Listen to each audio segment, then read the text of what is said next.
'84 is when the state record was caught here. And they held the record till 2000. You know, there's something special about the great outdoors.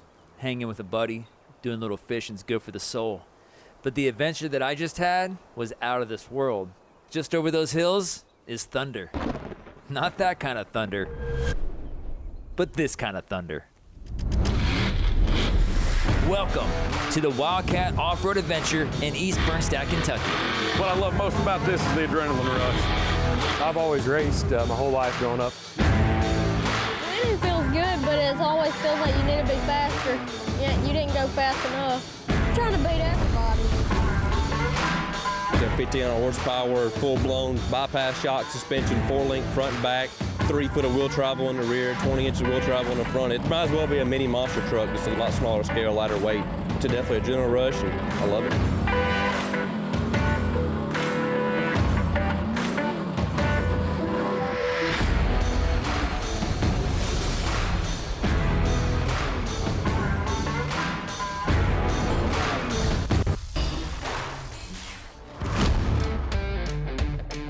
It all started with dirt, rocks, and good company. My favorite kind of company. People who just want to have a good time, get a little mud on the tires, and then go get lost in the backwoods of Kentucky. We got the people, but we don't have the park.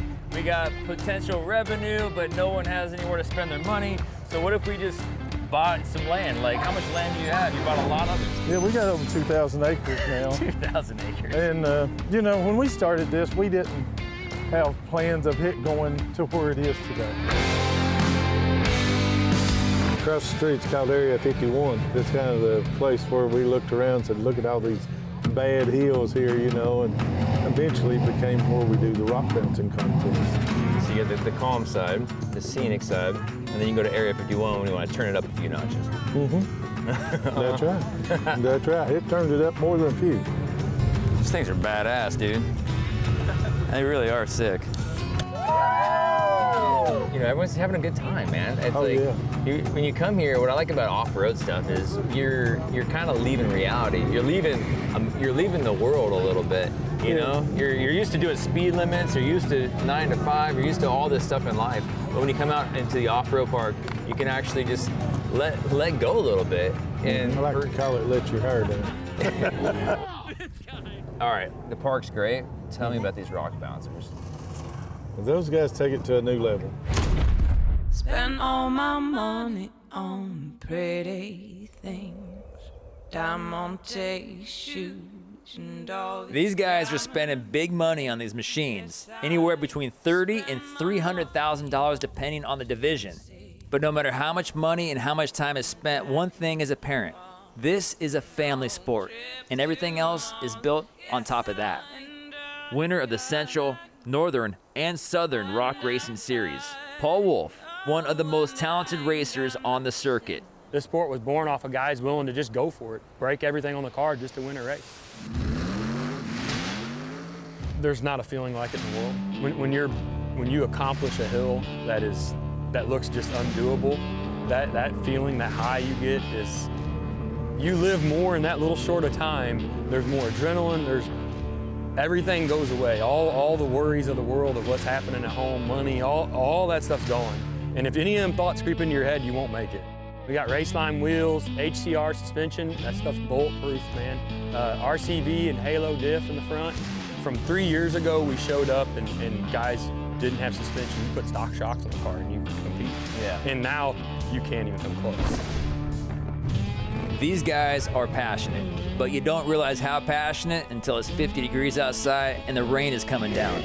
I was freezing my ass off, so I sucked it up and I did my best to hold on to my man card. With the rain, doesn't it just pretty much take the game plan and change it all around? Yes, exactly. Pretty much your line choice and all that, it's hard to stay on point with it because everything's so slippery and we're just sliding everywhere, you know. Just try to hold it straight where you want to go and start to stick it there. Now there's so many great builders, there's so many great, you know, competitive guys that got great machines. You know, competition's gotten tight. Heck, there'll be hills just like today. There was a hill where me and another guy was in the same second, so come down to tenths. It's pretty wild on a minute long course, and some competitors come down to the same second. it's pretty cool though. It makes the competitiveness, you know, aggressive. Founder of the Southern Rock Racing Series, Clyde Bynum. He's on a mission to make this sport a household name. I took off with it in 2012 with a couple of partners, and to be honest with you, it blew up probably 100 times faster than I ever expected, and now we're just trying to figure out how to sit on the parking bull. Well, with YouTube, I mean, YouTube is really taking it to the next level for you guys, right? It has, you know, right out of the gate, there were a couple of big channels, Mad Ram 11 and Busted Knuckle, that were a big part of the growth of it. You know, those guys have still always been here with us since day one. And, you know, with YouTube, there's hundreds of millions of views happening all the time. Social media helped blow the lid off the sport, whether it's spectating, camping, or trail riding. People don't have to look hard to find fun here. We've been motorsports all my kids' lives. The camping and everything, the trails and the whole works. Riding anything, really. Yeah, riding anything in the woods and the mud is just addicting. It's so fun. My favorites now are, I met the 5-year-old today. He was awesome, did better than half of the grown men out here. So what's your favorite part about racing so far? Is that if you have a dad, you can listen to him, and then if you listen to him, you make it up the hill. All right, well, good luck your next run, all right? 5 years old. Wow. From that 5-year-old beginner to this 12-year-old prodigy, Cash LaCroix. Don't be fooled by this father and son team. Works with my dad, so we ain't gotta pay him.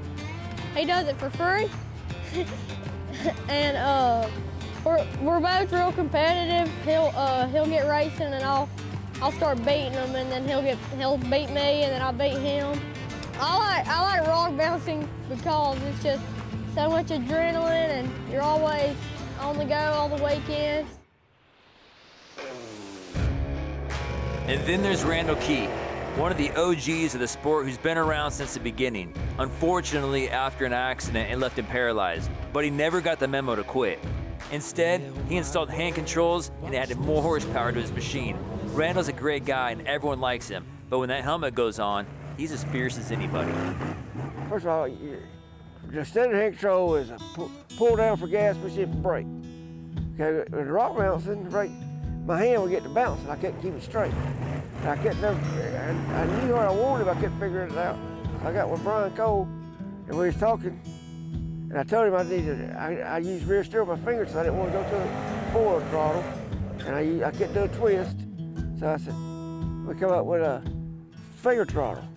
And so I got a finger throttle, and it's a stationary rod that push the rod in for brake, and the throttle's my 2 fingers. Then my rear steer is my 2, I work both buttons with my thumbs. My shifter, if my hand sits right there by the shifter, I shift the gear with my click of my wrist. It works out awesome, man. I've been doing it for a while. Wow, what an adventure that was. Sitting here, doing a little fishing. I can't help but look back and laugh at all the fun we had. Hell, I even lost my hair. I don't know how that even happens. This is a special place with special people, and I cannot wait to come back for round number 2. The Wildcat Off Road Park is a destination you gotta check out. I mean, I'm coming back, and you should too. We'll see you in Kentucky.